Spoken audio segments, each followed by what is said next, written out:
kumusta tayo mga idol? Paminsan-minsan na lang tayo makapag-upload. Ito, i-share ko lang itong experience kasi sa seller na binilhan ko nitong gulong at saka axle. Itong axle kasi, sinabihan ko yung seller sa online na dapat sana kasya sa sa ball bearing ng gulong sa gagawin kong push cart na in-order ko para hindi na pahirapan. Problema nung dumating yung gulong, okay ang gulong, pero ang axle hindi ko masya sa butas ng ball bearing na naka-install na sa gulong. Ayan, kaya pinagastos pa ako ng welding rod at saka itong ating cutting disc.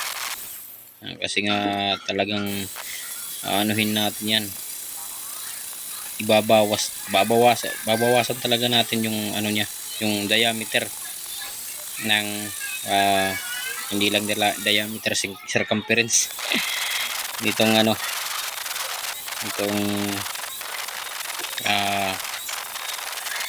axle na nandito. Kaya parang medyo mangalay din sa siko at saka sa kamay kakahawak nito kasi inabot ng isang oras yung kabilaan. Inabot ng isang oras para nabawasan yung niya, yung bilog niya para magkasya doon sa ball bearing ng gulong para sa project na gagawin ko push cart. Ito lang muna ang sikapin kong may upload para hindi masyadong mahaba yung dugtong nito, kasi yung dugtong nito yun namang yung body ng push cart na gagawin ko. Siguro bukas, bukas petsa October 13, bukas October 12 na yun, 2024. Bukas October 13, 2024. Ito yung itutuloy ko na yung body nito, yung kabuuan. Inuna ko muna ito kasi nga pahirapan, kasi kailangan bawasan yung axle, yung thickness ng axle kasi nga oversize. Hindi nasunod yung in-order ko na dapat kasya sana. Yung naipadala sa akin oversize, kaya ganito nangyari. Mahirap din sipatin, kaya I wish na lang na meron akong lot machine na panturno.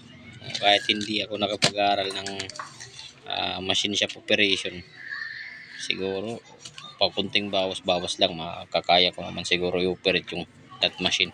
Kaso lang hindi pa natin afford mga idol. Ayan, kaya pag grinder lang muna tayo.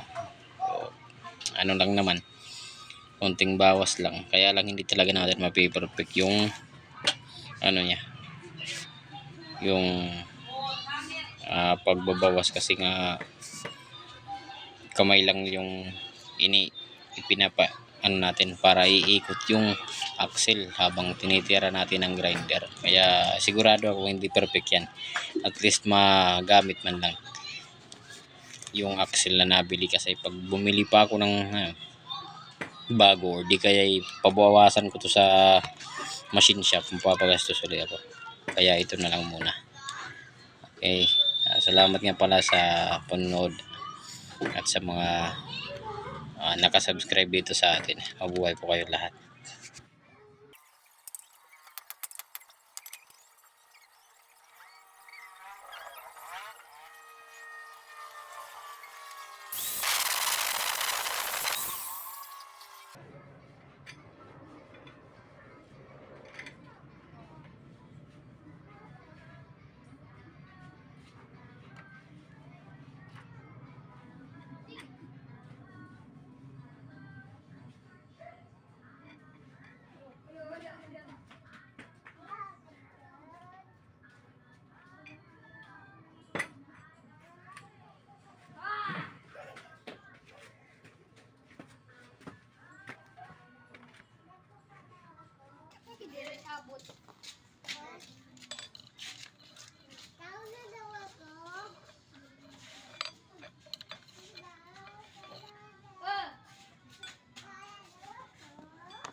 Donut.